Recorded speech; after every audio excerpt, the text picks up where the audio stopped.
Gracias, Mati.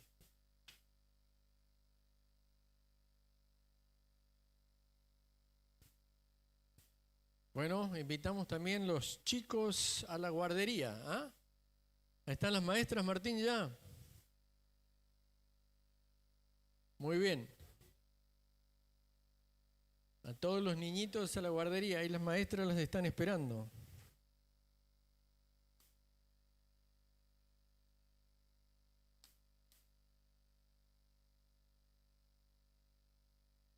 Vamos a seguir nuestra serie. Nuestra serie se llama Fe que Transforma.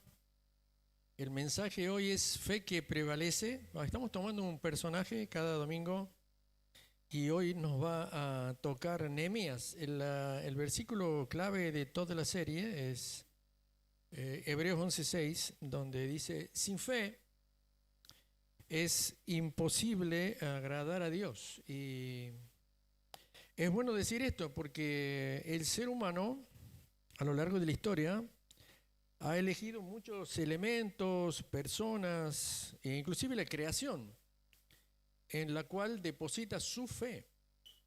Pero la fe que estamos hablando nosotros tiene un objeto, y el objeto es la persona del Señor. Por eso dice: sin fe es imposible agradar a Dios.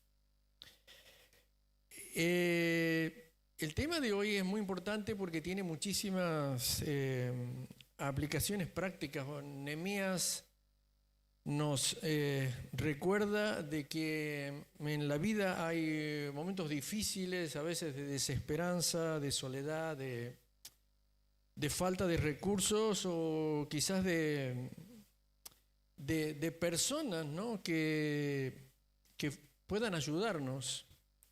Esta es una historia, digamos, con final feliz, ¿no? Pero los finales felices no eximen los inicios, ¿no?, con muchísimas adversidades, pruebas, dificultades que han hecho la misma Biblia, el Antiguo Testamento, el Nuevo Testamento, nos muestra de que hay muchísimos que han quedado en el camino, que no han podido asumir la obra que Dios les ha encomendado, ni el llamado que Dios tenía para cada uno de ellos, ¿verdad? Es por eso que se ve en toda la Biblia que hay un remanente fiel. En el Nehemías capítulo 6, en versículos 15 y 16, dice así: fue terminado pues el muro el 25 del mes de Elul, en el calendario de ellos sería más o menos como agosto-septiembre, en nada menos que 52 días, y cuando lo oyeron todos nuestros enemigos, temieron todas las naciones que estaban alrededor de nosotros, y se sintieron humillados. Y puede subrayar esto, ¿no?, porque esto es lo más importante del versículo. Y conocieron que por nuestro Dios, no por los dioses de ellos, sino por nuestro Dios, dice, o por mi Dios, dice Nehemías, había sido hecho esta obra. Y cuando hablamos de obra, esto es una obra colectiva, pero es un llamado para Nehemías. Y el concepto en esta noche es que Dios tiene una obra para cada uno de nosotros. Si me permites, quiero ponerte tanto en contexto, y el contexto es el exilio de Israel. Israel experimenta un exilio profetizado por Jeremías.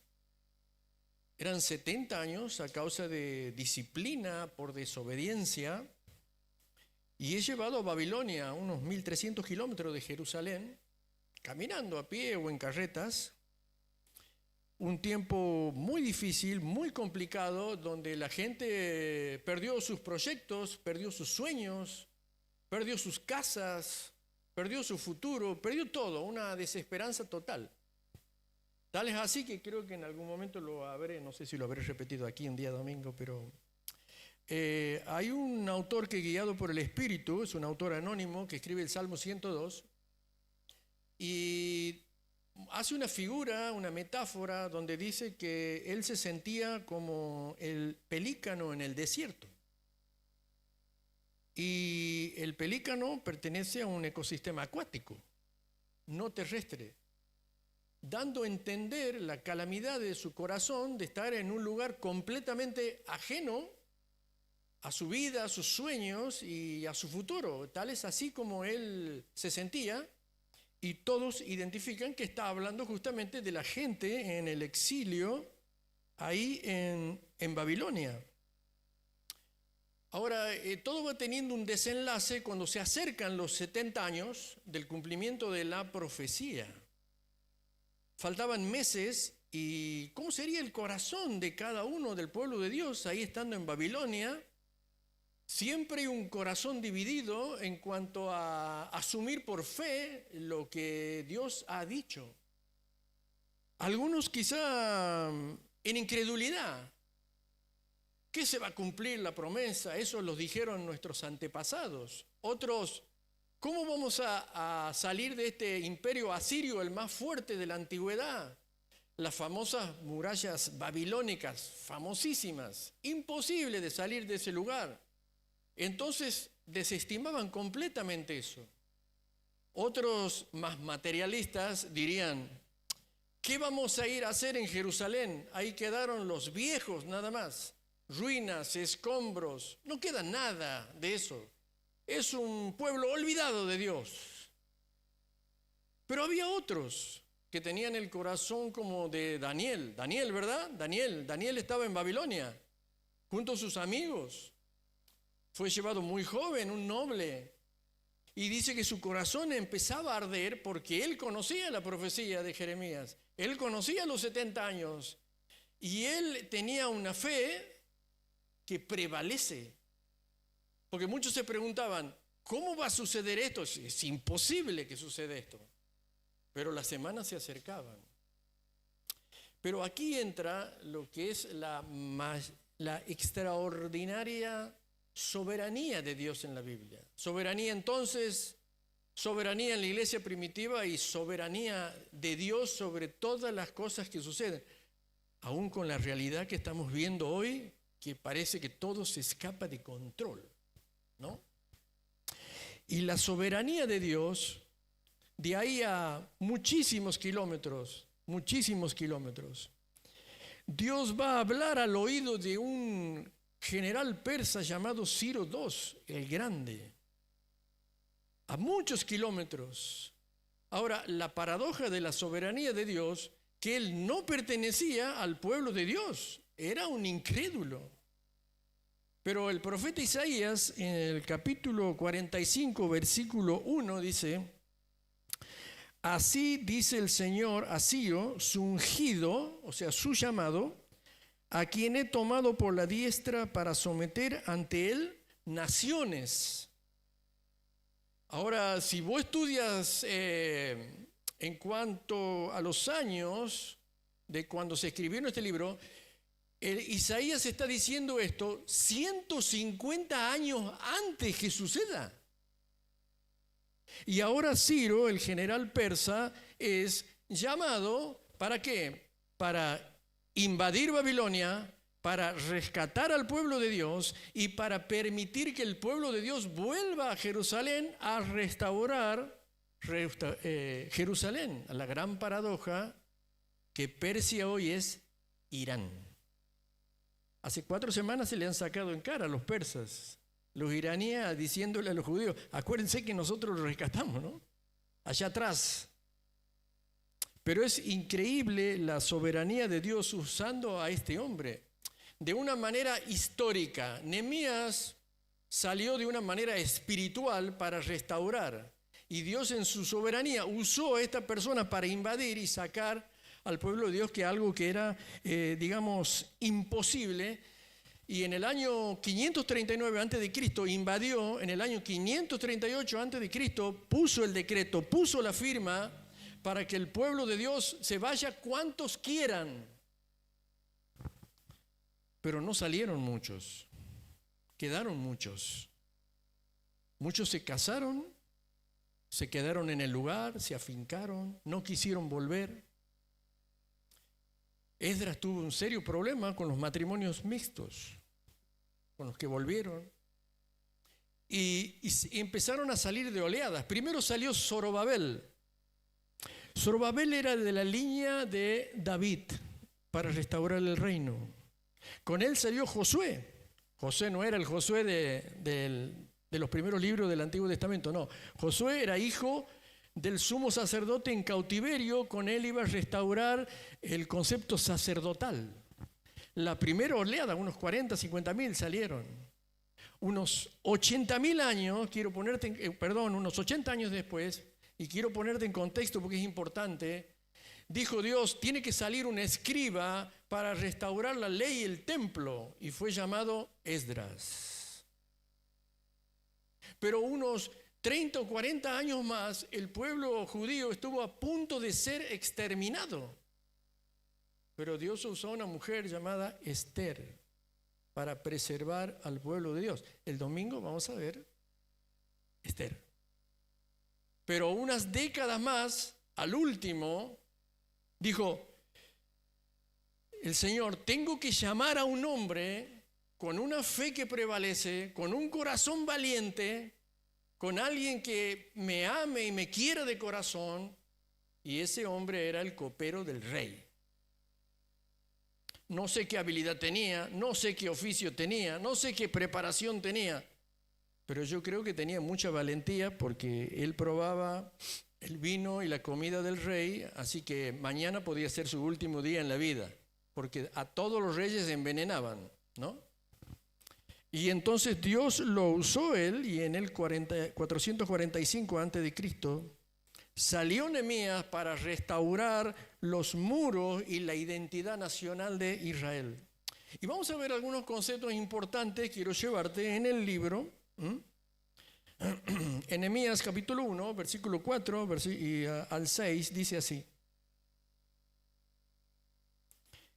Y vino Hanani, uno de mis hermanos. Hermano puede ser hermano de sangre o hermano como pueblo de Dios, con algunos de los varones de Judá, y le pregunté por los judíos que habían escapado, que habían quedado de la cautividad y por Jerusalén, y me dijeron, el remanente, los que quedaron de la cautividad allá en la provincia, están en gran mal y afrenta, y el muro de Jerusalén derribado, y sus puertas están quemadas a fuego.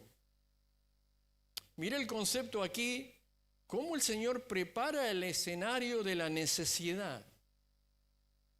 El concepto aquí es si en la persona de Dios, el creyente como vos y yo, vamos a asumir la necesidad.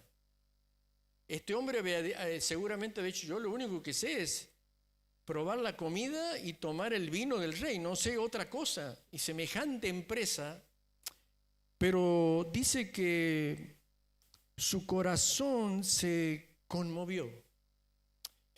Si lees en casa, lo que dice después Nehemías en el capítulo 1, que no lo vamos a leer ahora, vos te vas a dar cuenta del corazón que él tenía. Habían pasado 141 años desde que Israel fue llevado cautivo hasta los tiempos de Nehemías. Y él, cuando ora al Señor, él va a recordar todo esto, ¿no? Porque nuestro primer punto es que la fe nos induce a orar antes de actuar. No se actúa primero y después se ora. La oración no es el último recurso. Él ora, él ayuna. Él en la oración le recuerda a Dios, Señor, hemos pecado, yo he pecado. Tú nos has disciplinado, pero también recuerda tu pacto que tú dijiste, Señor, de que nunca nos ibas a abandonar y que llegado el momento de nuevo nos ibas a ayudar para reconstruir Jerusalén. Y yo personalmente me ofrezco para hacerlo. Yo voy a hablar al rey y voy a orar por el corazón del rey para que el rey me dé permiso para hacerlo. Y eso es lo primero que nos enseña Nehemías. Siempre se plantean necesidades al pueblo de Dios. Pero a veces hay apatía, a veces hay indiferencia, a veces hay indolencia, a veces no hay compromiso. Pero Dios prepara el escenario y de alguna manera nos pone la necesidad delante de nosotros para que la asumamos como iglesia. Esa es la obra, ¿verdad? Y entonces pasan muchísimas cosas. Nehemías caminan entre 900 y 1200 kilómetros para llegar a Jerusalén. Llega a ese lugar y dice en Nehemías 2, 17, 18. Si lo buscan. Vosotros veis el mal en que estamos. Jerusalén está desierta, sus puertas consumidas por el fuego. Vengan y edifiquemos el muro de Jerusalén. No estemos más en vergüenza. Entonces le declaré cómo la mano de mi Dios había sido buena sobre mí, y asimismo las palabras que el rey me había dicho. Y dijeron: levantémonos y edifiquemos. Y así se esforzaron las manos para bien. Fe que prevalece, pero es fe contagiosa. Qué maravilloso y qué edificante es cuando los creyentes tienen una fe que contagia. Y aquí tienen que ver mucho también los dones, porque los dones tienen un efecto contagioso.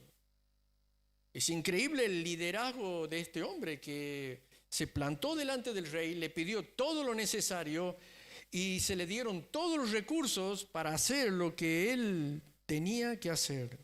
Ahora, el segundo concepto es este: la fe debe enfrentar la oposición con firmeza. Jesús dijo, ¿verdad? En el mundo tendréis aflicción. Y también dice, el mundo ama lo suyo. El mundo ama lo suyo.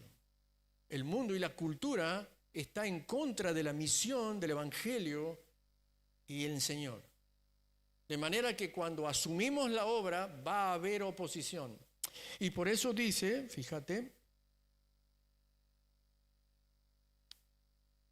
ya vamos, te llevo a Nehemías capítulo 6. Cuando oyeron Sanbalat, Tobías y Gesén el árabe y los demás de nuestros enemigos que yo había edificado el muro y que no quedaba en él portillo, aunque hasta aquel tiempo no había puesto las hojas de las puertas, Sanbalat y Gesén enviaron a decirme: ven, reunámonos en algunas de las aldeas en el campo de Ono. Mas ellos, dice, habían pensado en hacerme mal. Sanbalat era un dirigente samaritano. ¿Qué tal se llevaban los samaritanos con los judíos? Mal. Hasta el día de hoy parece. ¿Verdad? Mal. Y Tobías era un descendiente de Lot. Otro problema. Y él tenía parientes adentro de Jerusalén. Y se unió a otro que era del mundo árabe y de más enemigos. Pero a mí me gusta mucho la palabra cuando empieza el versículo, en el capítulo 6, versículo 1, dice, y cuando oyeron. ¿Bien? Muchas veces pasa esto cuando asumimos la obra de Dios, un servicio, un ministerio, cuando asumimos consagrar nuestra vida, ¿no? Y ahí empiezan las dificultades, los problemas y la oposición, y muchas veces los creyentes dicen, y empezaron pruebas y pruebas y pruebas y pruebas. Compartían un grupo pequeño, a veces para ir a los grupos pequeños, no porque tenía un cumpleaños, no porque tenía un evento, no porque llegaron familiares, no porque una multitud de cosas, justo a la hora donde uno tiene un compromiso con el Señor, cuando uno ha asumido un compromiso con el Señor, ¿verdad? Que lo tiene que tener como una prioridad. Dice que todo estaba bien hasta que ellos oyeron lo que Nehemías pensaba hacer. Entonces le dijo, mira, vamos a tener una reunión en el campo de Ono. Ono queda como 40 kilómetros de Jerusalén. Yo digo, ¿para qué tan lejos? Ya porque pensaban hacerle algo.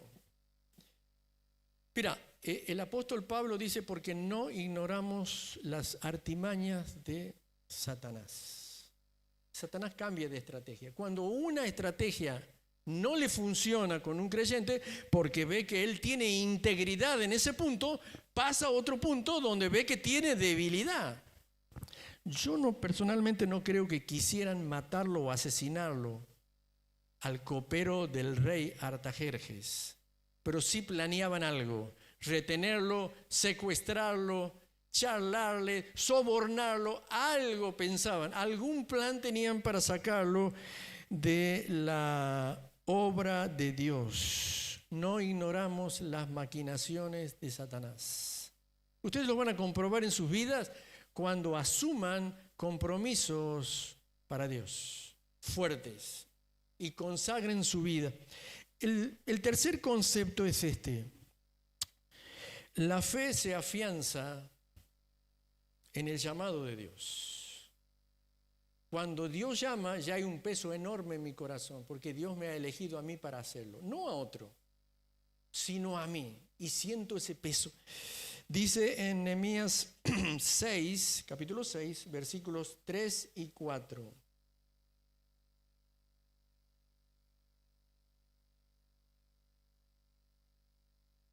Y le envié mensajeros diciendo: yo hago una gran obra y no puedo ir porque cesaría la obra, dejándola para ir a vosotros. Y enviaron a mí con el mismo asunto. A mí me gustaría que sería la traducción, con el mismo cuento, ¿verdad? Hasta 4 veces, y yo les respondí de la misma manera. ¿Cómo les respondió él? Yo hago una gran obra. Miren,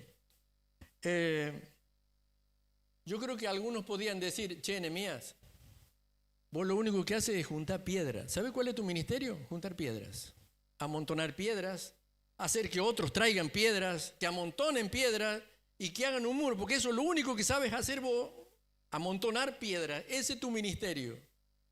Pero sin embargo, ¿qué dice Nehemías? Yo hago una gran obra. Mire qué lecciones nos trae esto. Número 1, tu ministerio es una gran obra. El que vos haces, el que estás haciendo, ese es una gran obra.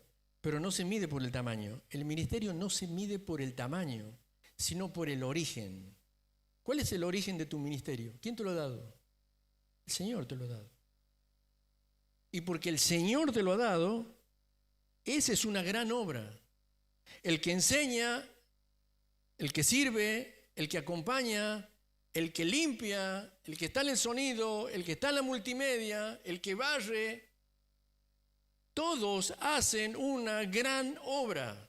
Iglesia grande, iglesia chica, es una gran obra porque el Señor te la ha dado. Segunda cosa, la responsabilidad de permanecer enfocados en esta gran obra. Hermano querido, no dejes que lo secundario te saque de la prioridad. Tristemente he visto mucho de eso, pero mucho. Al que el Señor le ha dicho: te confío esta gran obra, pero se desenfocó de la obra siguiendo cosas secundarias. Si Dios me llama, esa es mi gran obra. Si mi gran obra es mi familia o mis hijos, mi gran obra es mi empresa, mi trabajo, mi servicio, mi ministerio, mi gran obra. Y tengo que llevarla. Una consagración no es tirar un papelito en un campamento y decir: consagro mi vida a Cristo, sino una fe que prevalece, un corazón transformado y que persevera y se enfoca. Bueno, doy gracias a Dios por tantas personas enfocadas en esta iglesia, en lo que Dios le ha dado a cada uno. Y perseveran y perseveran y perseveran. Y eso es maravilloso y es de gran edificación para la iglesia, el valor de la perseverancia. Ahora, finalmente es la conciencia de representar a Dios. Nehemías sabía que su obra era visible. Juntar piedras, hacer el muro, era su gran obra. Ahora, si ustedes piensan bien, lo que representa un muro para una ciudad en la antigüedad no era poca cosa. ¿Te imaginas estando sentado aquí vos en este lugar y has dejado tu casa sin tapia, sería la palabra? Medianera, ¿cómo sería? ¿Ah? Sin tapia, con todas las puertas abiertas, con todas las las ventanas abiertas. ¿Te imaginas cómo llegaría, lo que sucedería en tu casa cuando vuelvas? Eso era un muro. El muro lo era todo para una ciudad. Y Nehemías lo sabía. Y esa responsabilidad era visible para todos. Y Nehemías hizo ver que no solamente era él, sino la fidelidad de Dios hacia él para que ellos puedan terminar.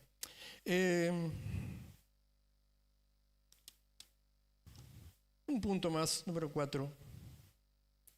La fe es el antídoto contra el descrédito y la murmuración. Muchos creyentes han quedado en el camino. No han soportado el descrédito, el chisme, la murmuración. Su fe no ha prevalecido. ¿Será por falta de una identidad cristiana? ¿Será porque su fe no estaba depositada sobre el Señor, o quizás sobre la iglesia, o sobre el pastor, o por su rendimiento en el ministerio? Puede ser, pero muchos han quedado en el camino. Y Satanás se ha jactado de que muchos han quedado en el camino. Y dice así Nehemías 6:9: porque todos ellos nos amedrentaban diciendo, se debilitarán las manos de ellos en la obra y la obra no será terminada. Y ahora Nehemías dice, ahora pues, oh Dios, de nuevo levanta oración, porque él era un hombre de oración. Oh Dios, fortalece tú mis manos. Fortalece, Señor, tú mis manos. Señor, necesitamos de ti, dependemos de ti, esta obra es para ti, tú nos has llamado y vamos a terminarla a como dé lugar. A como dé lugar. ¿No? Constantemente a él las pruebas cambiaban. Nehemías él es acusado porque fueron 4 veces a él y la 5ª vez fueron con una carta que decían que Nehemías estaba proclamando en todo Judá que el propósito de él no era hacer el muro, sino de él proclamarse rey, de que había contratado profetas para que digan, hay rey en Judá, el rey es Nehemías, y esta carta que tengo aquí va a llegar hasta el rey Artajerjes, y él va a saber cuáles son los motivos por los cuales tú has viajado y estás aquí. Y Nehemías le dice, tú estás inventando esas cosas. Y era causa de su integridad. Era causa de que su fe estaba depositada en Dios. Él no tenía de qué avergonzarse. Sabía para quién estaba haciendo la obra. En el liderazgo hay mucho ego. En el liderazgo hay mucho egocentrismo. En el liderazgo hay mucho narcisismo, donde los líderes hacen girar la obra de Dios acerca de una persona. Hay iglesias que aman mucho más a su pastor o a la iglesia que al Señor, ¿verdad? Nehemías lo sabía, pero él tenía integridad en su corazón. Dice, ya pasando aquí al Nuevo Testamento, y aquí vamos terminando. Dice en 1 Pedro capítulo 3 y versículo 14 al 16.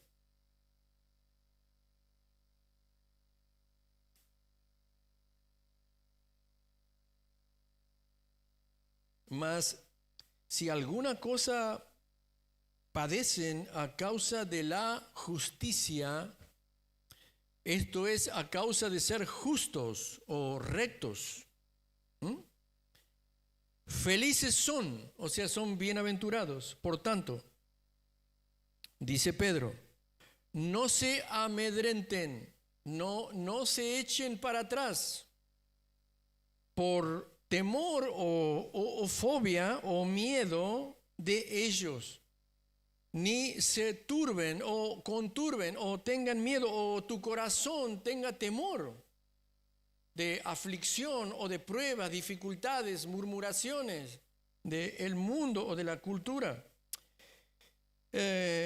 Sino, dice, estemos preparados ante todo el que demande la razón de la esperanza que hay en nosotros o vosotros.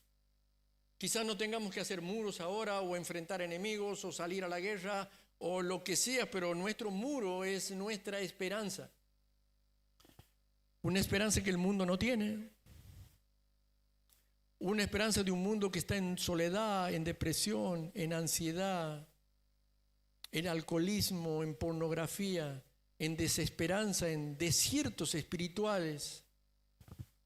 Ese es el mundo, ¿no? Y ahí donde se levanta nuestra esperanza, nuestra eternidad, nuestras promesas en el Señor. Y dice ahí Pedro, estemos preparados para comunicar todo eso ante aquel que demande razón de por qué nosotros hacemos lo que hacemos y somos lo que somos, teniendo buena conciencia en lo que murmuran de nosotros como si fuéramos ladrones. Y ellos sean avergonzados los que calumnian nuestra buena conducta en Cristo. Terminemos la obra que el Señor nos ha dado. Terminemos la obra que el Señor nos ha dado. Enfoquémonos en el Señor, que el Señor sea nuestra prioridad, ¿no? No nos distraigamos de lo que el Señor nos ha dado, sea lo que sea en nuestra gran obra.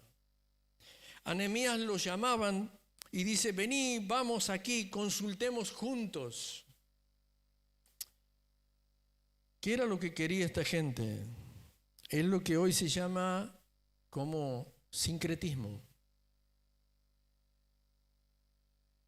que es una forma en la cual Satanás quiso convencer a Nehemías. El sincretismo significa unión o fusión. Culturas, religiones, dioses se mezclan en uno solo y contaminan el evangelio y el cristianismo. No importa lo que yo pienso, lo que vos piensas, unámonos en un solo pensamiento. Todo es válido. Mira, Nehemías, nosotros vamos a adorar a tu Dios, pero vos también vení aquí con nosotros a nuestras fiestas, a nuestros dioses, adorar a nuestros dioses y vamos a estar en paz. Ese no es el tipo de paz que nosotros queremos, porque Dios quiere la exclusividad de nuestro corazón. Por eso Nehemías nos enseña tanto con un final feliz, pero a veces los finales no son tan felices. Termino con un texto que el apóstol Pablo nos muestra y está muy conocido para ustedes.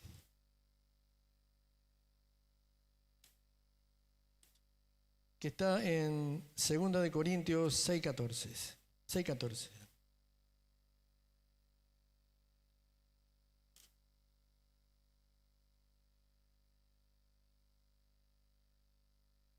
Hace poquito cuando escribí el libro para elecciones para noviazgo, este es un tema central, ¿no? Aunque algunos si dice, a ver, ¿dónde está la palabra noviazgo aquí? Yo no la encuentro, dice. Y matrimonio, no, tampoco la encuentro. Pero esta es la nave insignia de, ¿verdad? Este versículo, ¿verdad? No te unas en yugo desigual con los incrédulos. Pero quiero que lleves a casa lo siguiente. La asociación más grande, más cercana, más poderosa que hay el énfasis más grande de este versículo son las asociaciones con incrédulos. La asociación más grande que hay es el noviazgo y el matrimonio. Esdras tuvo un problema terrible con líderes que ya venían casados con esposas persas. Y les tuvo que decir, despiden a sus esposas o se van ustedes. Porque el pacto de Dios requiere exclusividad. Y si ustedes quieren ver la fundamentación de lo que Dios quiere de esta asociación en 2 Corintios 6:14, porque Nehemías la sabía muy bien, son 5. Dice, no unáis yugo desigual con los incrédulos porque, número 1, compañerismo.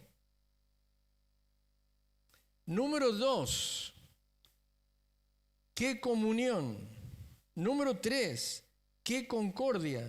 Número 4, versículo 16, qué acuerdo. Versículo 16. Y se me fue el otro. Bueno, ya los voy a citar de nuevo. Primero, dice, bien, gracias Mati. ¿Qué compañerismo hay entre la rectitud y la falta de rectitud? La respuesta es ninguna. Ustedes repiten ninguna y me ayudan. Bien. Dice, ¿y qué comunión entre la luz y las tinieblas? Ninguna, gracias. No hay ninguna. Porque la comunión tiene que ver con una relación personal con el Señor. Filipenses 1 dice Pablo, por vuestra comunión en el Evangelio desde el primer día hasta ahora. Y después el versículo dice, ¿y qué concordia Cristo con Satanás? ¿Qué concordia? Ninguna. La palabra concordia viene de la palabra armonía, de la música, armonía. Es el director que dirige la orquesta, todos los instrumentos, y dirige la orquesta, y es algo precioso, la integración de todos los instrumentos para una música, algo precioso al oído, ¿verdad? Y entonces habla de la armonía de la relación con Dios y un creyente. Esa armonía en un incrédulo no existe.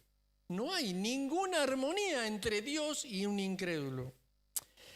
La siguiente palabra dice, ¿qué acuerdo hay entre el templo de Dios y los ídolos? ¿Qué acuerdo hay?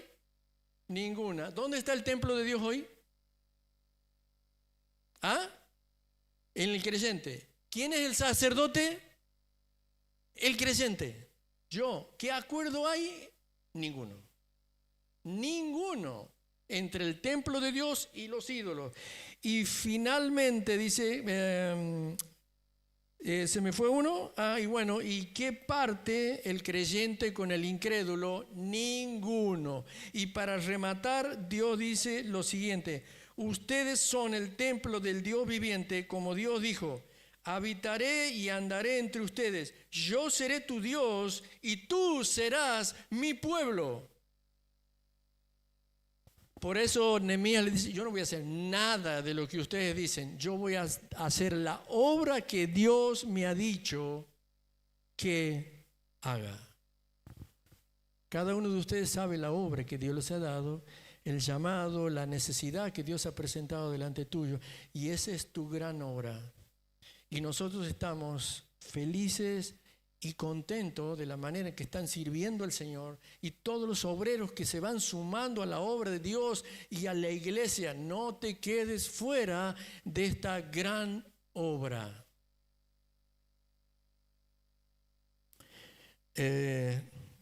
Había un hombrecito que estudió en Oxford, Inglaterra, ¿saben? ¿No? Una de las más grandes universidades que hay, Oxford. Estudió ahí, se preparó. Estudió en una universidad, en un seminario, y dijo, bueno, me voy a la obra. Salió, se tomó un barco, fue por el Atlántico, y en el Atlántico hubo una tormenta tipo Titanic. ¿Vieron?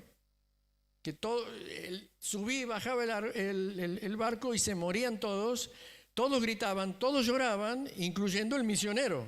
Gritaba, lloraba y de todo esto. No sabía qué hacer, si tirarse o qué. Y cuando se va a la otra punta, había un grupito que estaban con un violín, todos cantando, me voy con él, me voy con él, me voy con Cristo, me voy con él. Y dice, están locos todos. Y dice, no, antes de estar aquí me voy con ellos. Y se sentó ahí con ellos y dice, no puede ser. La tormenta se calmó. Él llegó a Estados Unidos, el misionero, empezó una obra con los colonos, con los inmigrantes. El ministerio fue un desastre total, un desastre total. Tuvo algunos avatares ahí, ¿no? Con algunas novias, un desastre, digamos, un desastre. Se volvió mal, derrotado, triste, se volvió a Inglaterra y en algún momento como que pensó y dijo, ¿y esto que yo conocí en el barco, dónde andarán, no? ¿Dónde será la iglesia? Y averiguó y los encontró, eran unos ingleses de moravios, creo que eran moravios, sí. Y fue a la iglesia ahí y escuchó el evangelio y dice que ardía su corazón cuando escuchó el evangelio y conoció a Cristo y fue salvo y entendió el evangelio, el misionero estoy hablando, ¿no? Y es increíble. Y ese fuego interior que él tuvo ahí, y ahí realmente él se dio cuenta de que tuvo una relación con Cristo, que su fe estaba transformada y que ahora él deseaba salir al mundo a predicar.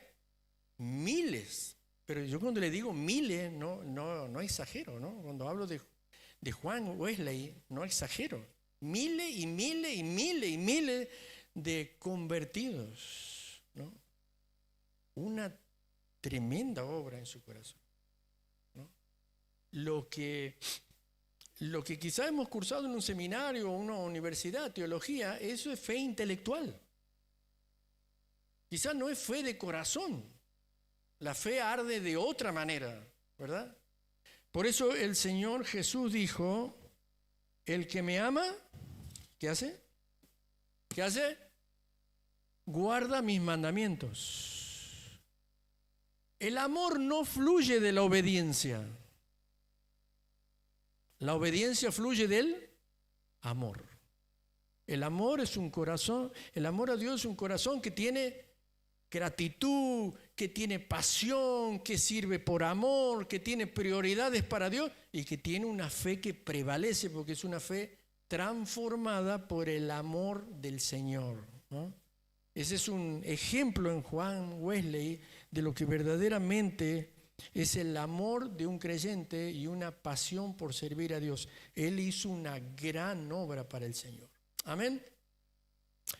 Amado Señor, en esta noche hemos sido confrontados, Señor, por tu palabra y especialmente porque tú has usado este libro, este registro de la vida de Nehemías, un hombre común, en un trabajo común, pero con un gran corazón que latía para tu obra. Aceptó el desafío. Sabemos que las necesidades siempre están planteadas en tu obra, Señor. Nuestro lugar es la gran obra. Estemos donde estemos, con los niños, los adolescentes, los mayores, los matrimonios, en el servicio, en el sonido, en la mayordomía de la iglesia, en el trabajo, en la empresa, donde sea, es nuestra gran obra, es nuestro lugar. Ayúdanos para tener una fe que prevalece en medio de las tormentas de la vida, las dificultades, las adversidades y aún nuestros miedos por un mundo que constantemente se opone a nuestra fe. Gracias, Señor, por esta iglesia que prevalece, Señor, sobre todas esas cosas. Señor, dejamos en ti nuestro corazón. Nuestra fe está depositada en ti, Señor. Yo te ruego por algún hermano, una hermana aquí en esta noche, que está pasando por un momento difícil, de dificultad, de adversidad, donde su fe está flaqueando. Oramos por esa persona para que esa persona deposite su fe en ti y sea una fe que prevalece sobre la realidad del momento y se extienda en la esperanza de que tú nunca jamás te olvidas de nosotros. Oramos en el nombre de Cristo Jesús. Amén.